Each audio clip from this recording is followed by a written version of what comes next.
So the subject for today is storing wood once you've chopped it. Well, actually, before you've chopped it, and then after you've chopped it. So,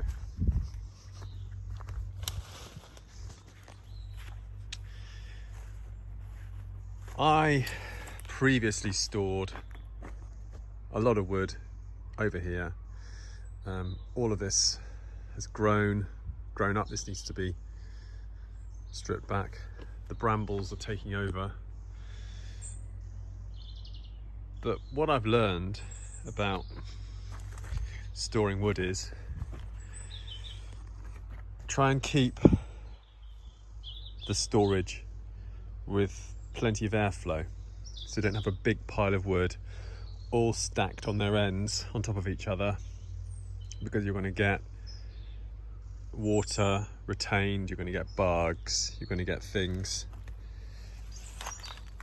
living in these gaps. So what I've done is I've come in here and I've tried to stack these logs on their bark ends and leave gaps in between.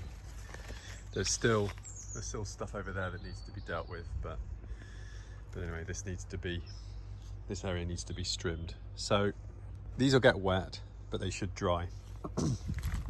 So then you split the wood and you need to store it. So in terms of storage, so this is a round pile of wood. If you do this, then what you need to do, this wood pile has fallen down multiple times and I've had to restack it. So what you need to do is, as you're building these piles, you need to stick basically get some long pieces of wood and stack them across, one across. And what that does, it just holds the walls up relative to the other walls and it gives it some support.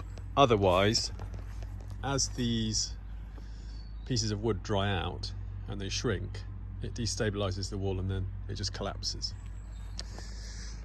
So that's one way of drying wood.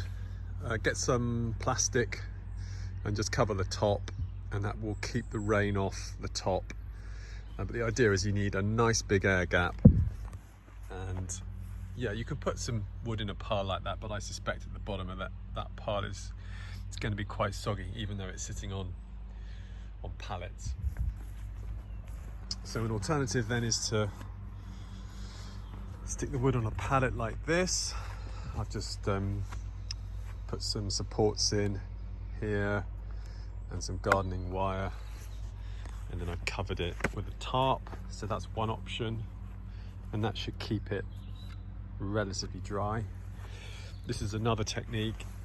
So you need to do this, you need 4 pallets and then some offcuts of wood to make these supports.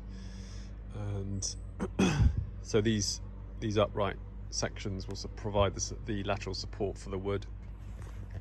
And then what I've done is I've left a gap down the middle, and then I've covered it with plastic. And then the idea is that there's a couple of cross sections to give it a bit of support. So this will hopefully dry out more quickly than otherwise.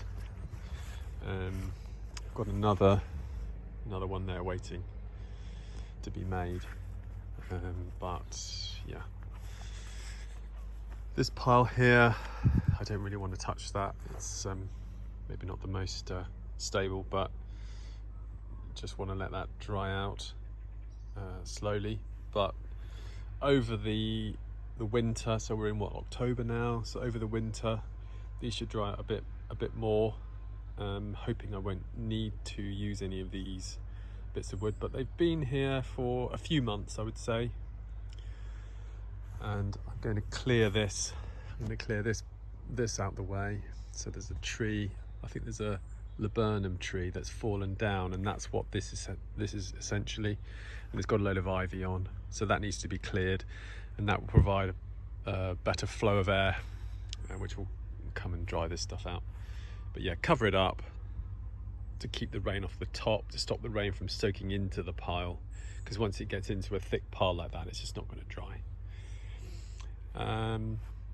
So yeah, that's what I've learned. Don't stack your wood too closely, to give it air. If you're going to do it in a big pallet like that, a long one, then leave an air gap down the middle. Yeah, this kind of approach really. Stack it in a horseshoe shape, but ideally stick a pallet on the end. I think what I'll do is I'll stick one over there once I've cleared that out of the way, and then next year I'll probably have a go at this secondary pile of cedar, and there's a couple more. Well, there'll be that tree, that fallen tree there, which needs to be dealt with, so laburnum, and I think there's a couple of trees up at the house that need to be dealt with as well. Actually, there's a fallen cedar branch in the bushes that needs to be dealt with, so there's more chopping to do, but this is sufficient for now. So yeah, that's what I've learned about wood storage.